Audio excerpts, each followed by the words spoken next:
नमस्कार। आज हम एक ऐसे विषय की गहराई में उतर रहे हैं जो सदियों से मानव मन को आकर्षित करता रहा है। ध्यान का अभ्यास यानी ध्यानाभ्यास। हाँ, नमस्कार। और हमारे पास जो सामग्री है वो ध्यानाभ्यास मार्ग और फल नाम के एक स्रोत से ली गई है। बिल्कुल। तो इस चर्चा का मकसद क्या है?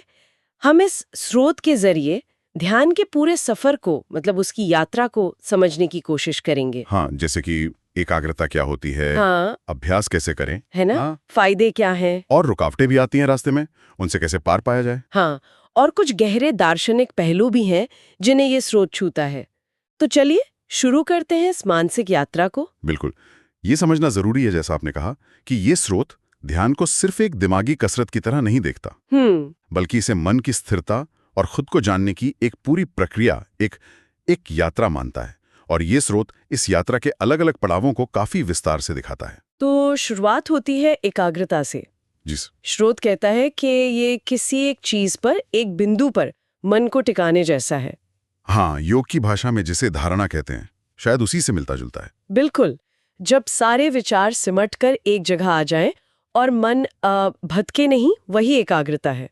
और फिर इसी के बाद ध्यान की अवस्था आती है, जहां सिर्फ एक ही ख्याल, एक ही विचार लगातार बना रहता है। दिलचस्प बात यह है कि ये एकाग्रता सिर्फ फोकस बढ़ाने के बारे में नहीं है। सही कहा। स्रोत के मुताबिक ये मन की चंचलता को खत्म करती है, जिससे एक तरह की स्थिरता और सहजता पैदा होती है। असल में स्रोत तो ये भी कहता है कि जो इंसान खुश है उसका मन अपने आप ही एकाग्र होता है। हाँ, जब मन एकाग्र होता है तो वो शांत, स्थिर, एक जैसा और खुश महसूस करता है। ये ध्यान की नींव है, कह सकते हैं। और इस नींव को मजबूत करने के लिए अभ्यास में नियमितता पर बहुत जोर दिया गया है। बहुत ज्यादा। रोज सुबह और शाम एक ही समय एक ही जगह पर बैठने की सलाह है। इससे होता यह है कि मन में वो जो सात्विक भाव है, मतलब पवित्रता और शांति वाली जो कैफियत है, वो धीरे धीरे अपने आप आने लगती है। हाँ, और यहाँ धैर्य की भूमिका बहुत अहम हो जाती है। स्रोत साफ कहता है कि नतीजे शायद तुरंत न दिखें। हाँ, ये मुश्किल होता है अक्सर। बिल्कुल, लेकिन ईमानदारी, सब्र और लगन से जुटे रहना होगा। और ये बात मुझे काफी असरदार लगी कि किसी भी हाल में, यहां तक के बीमार होने पर भी अभ्यास छोड़ना नहीं चाहिए। अच्छा, बीमारी में भी? हाँ, ध्यान को एक किस्म का हाई क्लास टॉनिक कहा गया है, वाह। जिसकी ऊर्जा रोगों को दूर कर सकती है और शरीर को वो आराम देती है जो शायद गहरी नींद से भी ना मिले। कमाल है। इससे साधक को अंदरूनी ताकत और एक नया जोश मिलता है। फायदों की बात करें तो स्रोत गिनवाता है आध्यात्मिक शक्ति बढ़ना, हाँ, ओजस्विता, मतलब एक तरह की अंदरूनी चमक या तेज बढ़ना। हाँ, वो वाइब्रेंसी। शरीर का मानो नवीनीकरण होना और वो गहरा वाला आराम मिलना। और वो रोगों को काटने वाली तरंगे पैदा करने की बात भी कही गई है। हाँ, अगर इसे थोड़ा और बड़े कैनवस पर देखें, हाँ, तो ध्यान असल में हमें सात्विक यानी शुद्ध और शांत बनने में मदद करता है। बिल्कुल। स्रोत में एक बड़ी प्रैक्टिकल सलाह है जो मुझे बहुत अच्छी लगी। क्या? कि जैसे ही महसूस हो कि मन में ये सात्विक भाव जग रहा है, सारे दुनियावी काम छोड़कर फौरन ध्यान में बैठ जाना चाहिए। अच्छा। उस पल को गंवाना नहीं है। बिल्कुल नहीं। सुनने में तो ये सब बहुत अच्छा लगता है, हाँ, लेकिन स्रोत ये भी साफ करता है कि ये रास्ता फूलों भरा नहीं है, कई रुकावटें हैं। हाँ, बिल्कुल हैं। जैसे अहंकार, घमंड चिड़चिड़ापन, बेवजह दूसरों के मामलों में टांग अड़ाना, और मिथ्याचार, मतलब वो दिखावा या ढोंग। ये चीजें मन में इतनी गहराई में छिपी होती हैं जैसे समंदर के अंदर की धाराएं, ऊपर से पता नहीं चलता। यहीं पर आत्मविश्लेषण यानी खुद को जांचने की जरूरत पड़ती है। स्रोत एक कड़वी सच्चाई बताता है, क्या हम अक्सर अपने दोष देख ही नहीं पाते? खासकर अगर हमारा ध्यान बाहर की दुनिया में ज्यादा रहता हो, बहिर्मुखी हो तो। हाँ, दूसरों की कमियां जल्दी दिख जाती हैं। बिल्कुल, दूसरे लोग हमारी कमियों को ज्यादा आसानी से पकड़ लेते हैं। इसलिए अगर कोई हमारी कमी बताए तो उसे मानना और दूर करने की कोशिश करना तरक्की के लिए जरूरी है। पर अहंकार मानने नहीं देता आसानी से। नहीं मानने देता। उसकी जड़ें बहुत गहरी बताई गई हैं। वो बार बार सिर उठाता है। इसमें खास तरह के स्वभाव का जिक्र मुझे बड़ा दिलचस्प लगा, स्वाग्रही स्वभाव। हाँ, वो जो अपनी ही बात पे अड़े रहते हैं। बिल्कुल। स्रोत कहता है कि ऐसे लोग दूसरों की सही तर्क संगत बात भी नहीं सुनते, अपनी गलती का भी नहीं मानते। और खुद को सही साबित करने के लिए झूठ का सहारा भी ले सकते हैं। उनको लगता है बस वही सही है। ये आदत तो आध्यात्मिक रास्ते पे एक बहुत बड़ा रोड़ा है, एक बहुत बड़ी बाधा। तो क्या सुझाव है ऐसे लोगों के लिए? स्रोत का सुझाव है कि ऐसे इंसान को अपना नजरिया बदलना होगा, दूसरों के जूते में पैर डालकर सोचना सीखना होगा। एम्पैथी। हाँ। और एक बात कही गई है जो सुनने में कठोर लग सकती है, पर शायद बहुत गहरी है। क्या? मान सम्मान को कूड़े जैसा और बेइज्जती को कीमती गहने जैसा समझना सीखो। अरे मतलब इन चीजों से ऊपर उठ जाओ। बिल्कुल।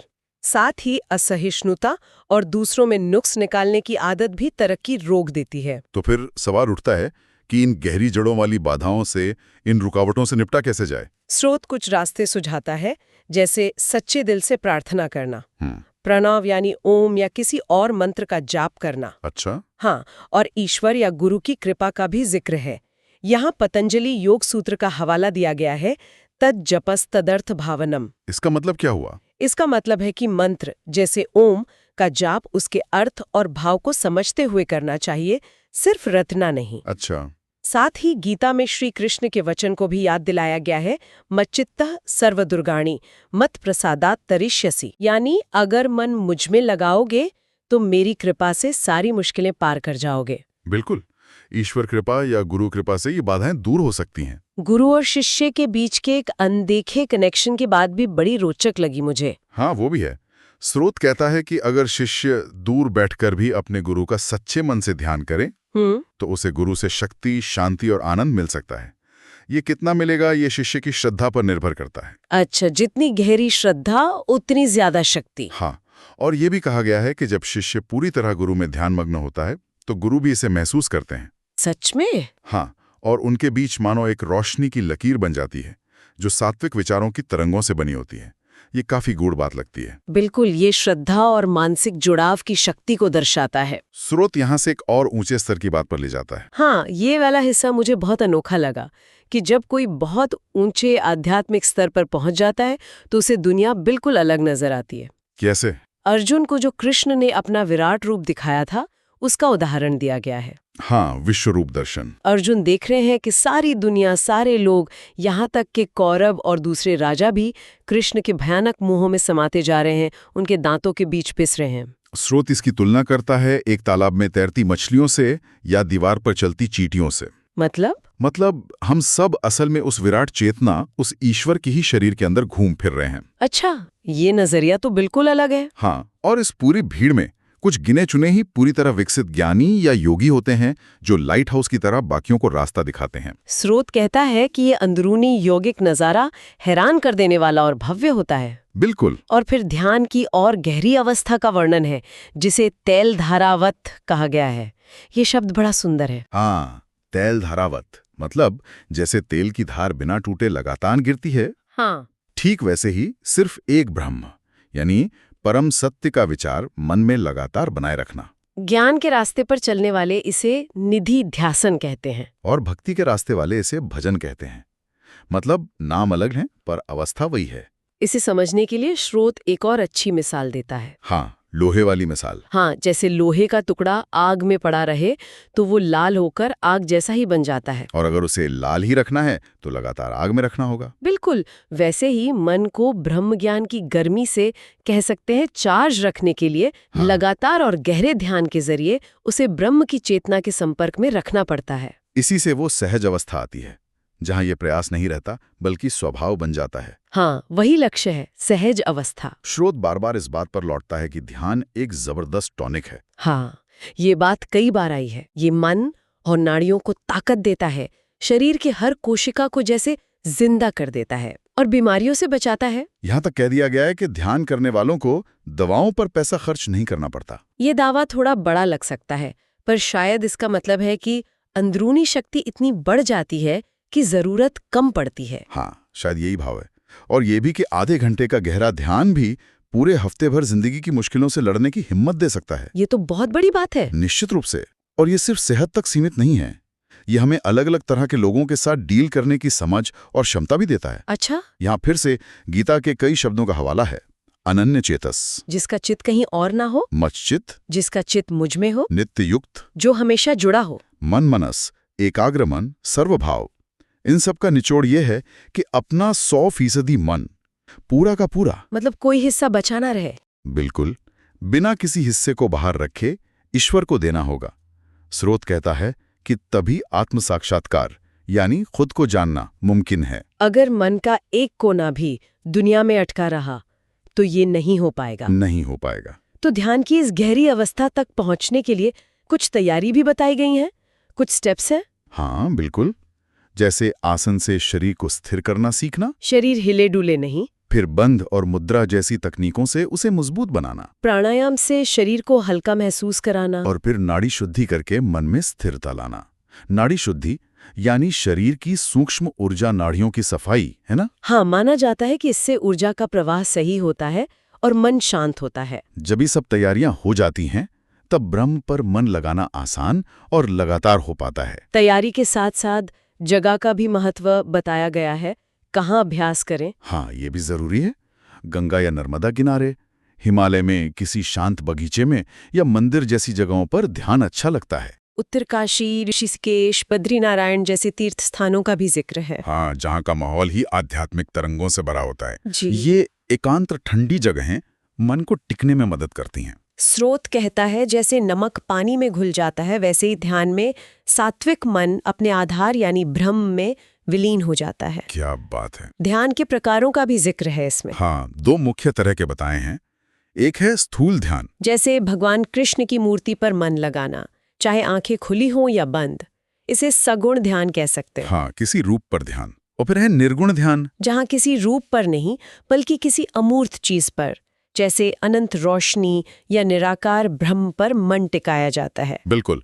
और मुझे एक तकनीक बड़ी काम की लगी, चरित्र सुधार के लिए ध्यान का इस्तेमाल। हाँ, ये बहुत प्रैक्टिकल है। तरीका यह है कि पहले अपने अंदर की कोई कमी पहचानो, मान लीजिए चिड़चिड़ापन, सहनशीलता की मूर्त बन गए हो। रोज ऐसा सोचना और महसूस करना है। हाँ, धीरे धीरे अभ्यास से वो चिड़चिड़ापन खत्म होकर सहनशीलता आपका स्वभाव बन जाती है। ये तो बड़ा शक्तिशाली तरीका है अपने आप को बदलने का। बिल्कुल, ये दिखाता है कि ध्यान सिर्फ चुपचाप बैठना नहीं है, ये अपने मन और आदतों को सक्रिय रूप से बदलने का एक औजार भी है। स्रोत कहता है कि जब मन का मोह टूटता है तभी असली आजादी और शांति मिलती है। हाँ, जब मन साफ और शांत हो जाता है तो दुनिया के भ्रम अपने आप कट जाते हैं। मन हमें कैसे धोखा देता है, इसके लिए एक और मजेदार उदाहरण दिया गया है। हाँ, कुत्ते और शीशे वाला। हाँ, जैसे कुत्ता शीशे में अपनी ही परछाई देखकर उसे दूसरा कुत्ता समझ लेता है और भौंकने लगता है, वैसे ही इंसान अपने मन के शीशे में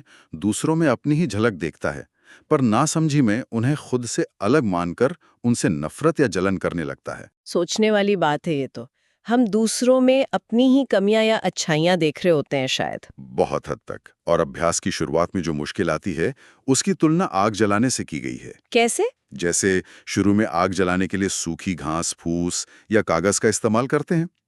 आग पकड़ती है पर बुझ जाती है। हाँ, होता है ऐसा। फिर फूकनी से हवा देते हैं, तब जाकर आग तेज होती है। वैसे ही शुरू में ध्यान लगता है, फिर मन भाग जाता है। बार बार कोशिश करके उसे वापस खींचकर लक्ष्य पर लाना पड़ता है। बिल्कुल, लेकिन जब ध्यान गहरा और पक्का हो जाता है तब वो सहज आदत बन जाता है और फिर साधक बिना कोशिश के ही ईश्वर में टिका रहता है। आखिर में स्रोत ध्यान के फलों पर आता है और नए साधकों को कुछ खास वैदिक मंत्र याद रखने की सलाह दी गई है। हाँ, जो अद्वैत यानी एक ही सत्य है, दो नहीं वाले सिद्धांत की ओर इशारा करते हैं। जैसे छांदोग्य उपनिषद का सदैव सौम्यदम अग्र आसीद एकमेवाद्वितीयम, यानी शुरुआत में सिर्फ एक ही सत्य था बिना किसी दूसरे के। या बृहदारण्यक का अयमात्मा ब्रह्म सर्वानुभव, ये आत्मा ही वो ब्रह्म है जो सब कुछ अनुभव करता है। और मुंडक उपनिषद का आनंद रूपम अमृतम यद विभाति, वो आनंद स्वरूप अमर ब्रह्म ही हर जगह चमक रहा है। ये सूत्र गहरे अर्थ समेटे हुए हैं। इन सूत्रों का सार यही है कि अंतिम सत्य एक ही है